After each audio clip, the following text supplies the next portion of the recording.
स्वागत है NF news पर। मैं हूं आपके साथ रोहित। सोचिए कि आप अपनी किताब खोलिए और किसी पाठ्यक्रम में हाफिज सईद का महामंडन मिल जाए, मकबूल भट्ट को एक बेहद अच्छा इंसान बता दिया जाए, पत्थरबाजों को देशभक्त बता दिया जाए, तो आप पर क्या बीतेगी? निश्चित तौर पर खून खौल जाएगा, दिमाग सन्न हो जाएगा। लेकिन इस देश में ऐसा हुआ है और पहली बार कोई ऐसा नहीं है। जब शुरुआत में देश आजाद हुआ तब के शिक्षा मंत्रियों ने किस तरीके से मुगलों के महिमा मंडन को इतिहास की किताबों में पढ़ाया, वो सबने देखा। अब जम्मू कश्मीर से खबर यह है कि वहां पर हाफिज सईद, मकबूल भट्ट, ऐसे ही तमाम पत्थरबाज, अलगाववादी, आतंकवादियों का महिमा मंडन कर दिया गया है। इस पर बवाल मचा हुआ है। मेरे साथ इस वक्त राजनीतिक समीक्षक स्वाति तिवारी जी हैं, उनसे ही इस पर चर्चा करेंगे। स्वाति जी, बहुत बहुत स्वागत है आपका एनएफ न्यूज पर। बहुत बहुत आभार। ये अब्दुल्ला सरकार की शिक्षा मंत्री, अब्दुल्ला सरकार की कौन सी मानसिकता है कि पत्थरबाजों, अलगाववादियों, आतंकवादियों, रेपिस्टों का महिमा मंडन आप कर दें?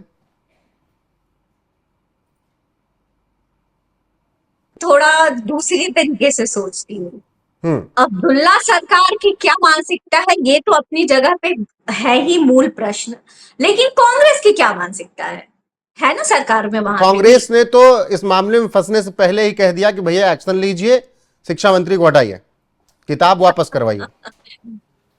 देखिए, आप एक कुकृत्य कर दिए और उससे बचने के लिए, आरोपों से बचने के लिए, बैकफायर होने से बचने के लिए उसके बाद आप कुछ भी करें, उससे आपकी मानसिकता जो है वो छुपी हुई नहीं रह सकती है। जो कांग्रेस भगवा आतंक जैसे टर्म को कॉइन कर सकता है, जो कांग्रेस राम मंदिर का बहिष्कार कर सकता है, श्री राम के अस्तित्व का बहिष्कार कर सकता है, मुझे कतई नहीं लगता है कि इस मामले में कांग्रेस का कोई डायरेक्ट हाथ नहीं होगा। मैं खुल करके इस विचार को रख रही हूं। तो जो जम्मू कश्मीर की सरकार है, अब्दुल्ला प्लस कांग्रेस ही सरकार कह लीजिए, तो उनकी मानसिकता तो यही रही है, देश विरोधी रही है। पत्थरबाज जो है वो उनके लिए ईश्वर है। वो कांग्रेस, आप ये बात उन्होंने क्यों कही है, आप जरा सा पीछे जाइए। कश्मीर चुनाव के समय में घोषणा पत्र में था कांग्रेस के ये कि हम धारा 370 वापस लाएंगे, था ना? अब्दुल्ला की घोषणा पत्र में नहीं था, पर कांग्रेस की घोषणा पत्र में था। ये कांग्रेस एक तरफ केरला में मुस्लिम लीग के साथ सरकार बना रही है, कश्मीर में कहती है कि 370 हटाएंगे। जो इनकी तमिलनाडु की विजय सरकार है, वो सरकार कहती है कि भैया हमें तो गाय और बछड़ों की हत्या का अधिकार होना चाहिए, और हाई कोर्ट के विरुद्ध में अभी 4-5 रोज पहले गई ना सुप्रीम कोर्ट। तो ये मानसिकता जो देश और सनातन विरोधी रही है और वोट बैंक के लिए तुष्टीकरण के राजनीति की रही है, ये जहां दिखा सकते हैं, जहां सरकार में वही दिखाएंगे, तो वहां दिखा रहे हैं, बहुत खुल करके दिखा रहे हैं। इनके पेट में दर्द इसलिए है कि कश्मीर शांत कैसे हो गया। बिल्कुल, और उसी अशांति को फैलाने का प्रयास किताबों के माध्यम से किया गया है। मैं थोड़ा यहां पर जानकारी दे देता हूं, फिर आता हूं आपसे उस पर जवाब करूंगा। जेके के स्कूल की किताबों में आतंकवादियों का महिमामंडन किस तरीके से हुआ था, यह सुन लीजिए।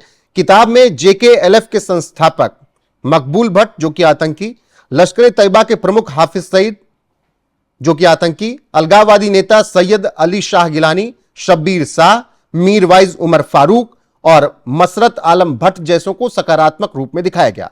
किताब में जम्मू कश्मीर के इलाके के लिए इंडियन ऑक्युपाइड कश्मीर लिखा गया, आईओके, जैसे पाकिस्तान वाले को पीओके भारत कहता है, और इंडिया हेल्ड कश्मीर जैसे आपत्तिजनक शब्दों का जिक्र किया गया। कांग्रेस ने भी विवादित किताब पर प्रतिबंध लगाने के साथ ही शिक्षा मंत्री सकीना ईटू को हटाने की मांग की और बीजेपी ने।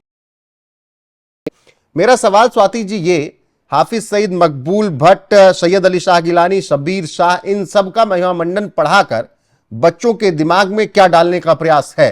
क्या वही चीजें डाली जा रही हैं जो आजादी के बाद के शिक्षा मंत्रियों ने भारत की किताबों में छाप छाप कर मुगलों का महिमा मंडन किया? इसमें दो राय कहां है। कश्मीर को जलाने की का पुनः प्रयास है, कश्मीर के माध्यम से भारत को पुनः डिस्टर्ब करने का माध्यम है। एक पत्थरबाजी जो कितनी बड़ी समस्या कश्मीर की दशकों तक रही है, वहां पे उसे भड़काने का प्रयास है। हिंदू जो वहां पे टूरिस्ट के रूप में उनकी संख्या इतनी बड़ी है जम्मू कश्मीर में, पहलगाम हमले के बाद भी वहां पे जो आम नागरिक है देश के बाहरी हिस्सों से, वो जुड़ने का प्रयास कर रहे हैं कश्मीर से, तो इन सबको डिस्टर्ब करने की मानसिकता तो है, इसमें तो कोई शक नहीं है। और आप कह रही हैं कि मकबूल भट्ट को और हाफिज जो सईद, सईद है सैयद शाह अली उनको गिलानी, शब्बीर शाह, मीर वाइज उमर फारूक, मसरत आलम भट्ट, ऐसे तमाम नाम। उनको महिमा पंडित ये क्या करेंगे जब इनके खुद के प्रधानमंत्री मनमोहन सिंह गले लगाया करते थे आतंकवादियों को, तो ये दूसरों को क्या ही कहोगे। यासीन मलिक थे, अगर मुझे नाम ठीक से अभी याद आ रहा यासीन है मलिक, तो। पीएमओ में हाँ, मुलाकात तो मनमोहन सिंह से। बिल्कुल मतलब चर्चा का विषय है। इनके प्रधानमंत्री मनमोहन सिंह जब बराक ओबामा से मिलते हैं, बराक ओबामा अपने आत्मकथा में इसका जिक्र करते हैं कि ताज हमले के बाद 26/11 के बाद मनमोहन सिंह से जब बराक ओबामा ने पूछा कि आपने क्यों नहीं एक्शन लिया जब आपके पास सारे ये सबूत थे कि इसके पीछे पाकिस्तान का हाथ है, तो मनमोहन सिंह जवाब देते हैं कि जो विपक्ष है, मतलब की जो भाजपा है, इससे उनको फायदा हो जाता क्योंकि भारत के मुसलमान नाराज हो जाते। तो ये सारी सच्चाइयां हैं जो सिर्फ भारत नहीं पूरा विश्व जान रहा है। तो इनका तो काम ही है, इनकी तो राजनीति है तुष्टीकरण और छापों की गतिविधियों में शामिल लोगों को पालना और पोसना। जी, लेकिन आज कोई भी नाराज हो जाए इसकी फिक्र न एलजी कर रहे हैं, न केंद्र सरकार कर रही है। जब किताबों में ये सब कुछ छापा गया तो तत्काल प्रभाव से एक्शन भी लिया गया। एक्शन क्या हुआ है वो एक बार दर्शकों को बता देता हूं, फिर आता हूं आपसे सवाल करता हूं। एलजी मनोज सिन्हा का बड़ा एक्शन इस पूरे मामले में। जम्मू कश्मीर के उपराज्यपाल मनोज सिन्हा ने स्कूली किताबों में आतंकवादियों, अलगाववादियों और पत्थरबाजों के महामंडन के आरोपों पर सख्त कार्रवाई की। स्कूल शिक्षा विभाग के 8 अधिकारियों को सस्पेंड कर दिया गया। इसके अलावा एक कॉन्ट्रैक्ट कर्मचारी को नौकरी से हटा दिया गया है। विवादित किताबों के लेखकों और प्रकाशकों को ब्लैकलिस्ट कर दिया गया है। साथ ही पूरे केंद्र शासित प्रदेश से इन किताबों को वापस लेने के निर्देश जारी किए गए हैं। लाइब्रेरी की 2 ऐसी किताबों के चयन और खरीद की विभागीय जांच के आदेश दिए गए हैं जिसमें यह अनुचित सामग्री पाई गई। तो तत्काल प्रभाव से स्वाति जी एक्शन लिया गया और किताबें वापस लाने के लिए बात कह दी गई। लेकिन मैं हमेशा कहता हूं कि आज जो लिखा जा रहा है, आप भले उसको बैन कर दीजिए, किताबें वापस लाइए, आज के 25 साल बाद, 50 साल बाद, 100 साल बाद, 200 साल या 500 साल बाद उन किताबों का हवाला देकर इन जैसे आतंकियों को महान बता दिया जाएगा। ठीक वैसे मुझे नाम नहीं याद आ रहा है कि भगवान राम और सीता माता और लक्ष्मण के बारे में एक लेखक है, वो हिंदू लेखक ही है, मतलब कि गर्लफ्रेंड बता देता है माता सीता को, उसके खिलाफ हिंदू संगठन एक्शन नहीं ले पाता है। मैं हमेशा कहता हूं कि आज के 100 साल बाद उन्हीं किताबों का उदाहरण देकर आपके भगवानों को इसी तरीके से जलील किया जाएगा। तो इस किताब के साथ भी वही है। सख्त एक्शन क्या अभी और होना चाहिए? जो क्या नाम है सकीना इटू को हटाने की मांग के साथ ही क्या और ज्यादा सख्त एक्शन? और इस तरीके से जो किताबें छप रही हैं, इन किताबों को छपने से पहले 1000 बार कोई सोच सके आतंकवादी का महिमा मंडन करके और कश्मीर को आईओके लिख के, इंडियन ऑक्युपाइड कश्मीर लिखकर? शायद इस विषय को निया को भी दे दिया गया और निया जांच कर रही है। तो जो एक्शंस है वो तो एक्शन है, लेकिन मुझे क्या लगता है कि जो केंद्र की सरकार है उसकी बिल्कुल गिद्ध नजर जम्मू कश्मीर पे होनी चाहिए। एक्शन लेने की जरूरत क्यों पड़े, आपको प्रिकॉशन लेना चाहिए, क्योंकि आपने बिल्कुल कहा कि आज से 25 साल बाद, 30 साल बाद, 50 साल बाद यही बताया जाएगा कि कश्मीर तो पाकिस्तान का हिस्सा था और जिसे भारत ने कब्जा कर लिया था। ये बिल्कुल इसकी संभावना है। तो इस तरह की चीजों को होए और उसके प्रभावों को हम मल्टीपल होने से पहले रोक पाए, नहीं रोक पाए, आज रोक लिए ना एक्शन लेकर के, उसके आगे के प्रभावों को हम नहीं जानते हैं कि कौन किस रूप में कैच कराएगा। तो इससे बेहतर है कि केंद्र सरकार की नजर होनी चाहिए और विशेष रूप से जब इनको कोई डायरेक्ट माध्यम नहीं मिल रहा है, अब ना तो ये मस्जिद से कोई ऐसे फरमान जारी कर पा रहे हैं कि ऐसा करना है वैसा करना है, ना पत्थरबाजों को बुला पा रहे हैं, ये तो डायरेक्टली कुछ नहीं कर पा रहे हैं, लेकिन दिमाग में फितूर का कीड़ा तो भरना है ना। तो उसका सबसे आसान क्या तरीका है, शिक्षा के माध्यम से भर दिया जाए, शिक्षा के माध्यम से भर दिया जाए और बच्चों को उकसा करके आतंकवाद की तरफ, अलगाववाद की तरफ ढकेल दिया जाए।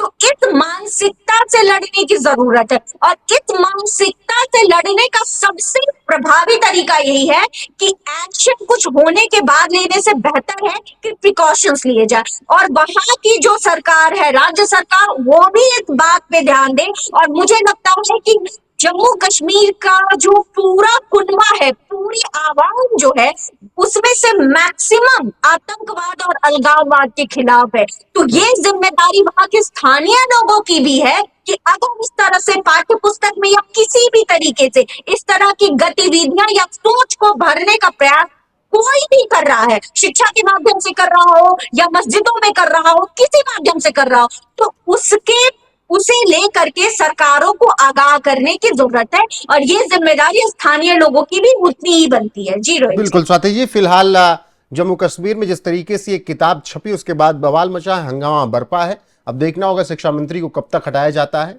क्या उमर अब्दुल्ला उन पर एक्शन लेते हैं, पद से हटाते हैं या फिर नहीं। बाकी आतंकवादियों, अलगाववादियों, पत्थरबाजों का महामंडन जिस तरीके से किया जा रहा है, आप समझ सकते हैं क्या मानसिकता है। बहुत शुक्रिया आपका जुड़ने के लिए। आप लोगों की राय क्या है कमेंट सेक्शन में जरूर बताइएगा। बने रहेगा हमारे साथ देश और दुनिया के हर एक अपडेट के लिए। अभी के लिए बस इतना ही। नमस्कार।